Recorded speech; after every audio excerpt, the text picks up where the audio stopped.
Hello guys, magandang gabi sa lahat. Ayan, meron po tayong order. Ayan, customer ito from Ilang, Tibungco, Davao City. Yan, yung order niya po pala is yung 9,000 na package. Ayan, sa 9,000 na package, ito yung makukuha ng customer natin. Yung kasamang outdoor extender dyan is yung TP-Link AAP110. Ayan, so ito po yan, TP-Link AAP110. Okay? Yan, so may antena po yan. Okay, kita nyo dito, nasa loob po ng box. Yan. And then, syempre kasali sa package yung ating dalawang tig 10 meters na Cat6 LAN cable. So, ito yung isa. And then, yung isang 10 meters Cat6 LAN cable, yan, ito yun.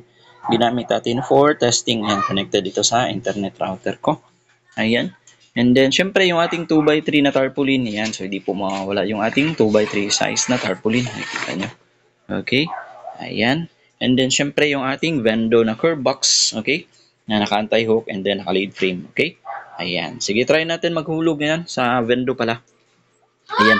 So, connect tayo dyan sa outdoor extender. Okay, by the way, yung coin slot pala, tumatanggap yan ng bago at saka lumang coins. Kita nyo dito, mayroon tayong mga dyan, sample coins yan. Siyempre, kasali sa package. Ay, kasali sa sample yung ating 20 peso coin. Ayan. Sige, hulog tayo ng coins. Hindi pa pala. Connect pala tayo dyan sa sa outdoor extender. Yung gusto pala ipangalan ng customer dyan, ayan, punta tayo sa, ayan, ito yun.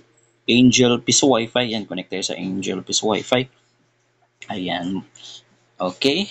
Pop up yung portal. And then, if yung mga customer, if gusto tignan yung rates, click lang yung window rates. Ayan, para makita yung rates. Yan yung default rates. Pwede po yan baguhin sa admin panel mismo ng vendor. If yung gusto nyong rates, pwede po kayong magbago dyan. Okay? Okay, click natin yung close. Hulog tayo ng coins. Ayan, click natin yung insert coin button. Ayan. Hulog ako ng 20 peso coin. Bagong 10 peso coin. Okay, lumang 10 peso coin. Okay, yung lumang 5 peso coin.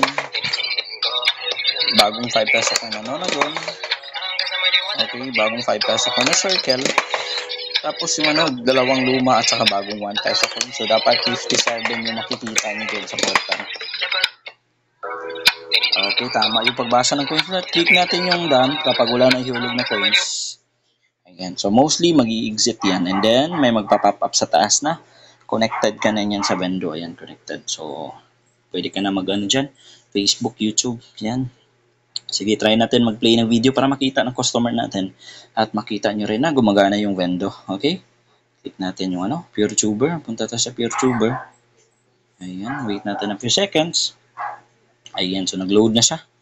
Ayan, so hanap tayo ng video. Ayan. Wait lang. Okay. Ito, play natin to. Okay? Ayan, play natin yan. Parang inasakyan. Kasi lahat ng tinikita ko, coaching ka. Ayan, so kita nyo, nag-play yung video and then connected tayo sa Angel Peace Wi-Fi. Ayan, play tayo ulit. Ayan, play natin yan.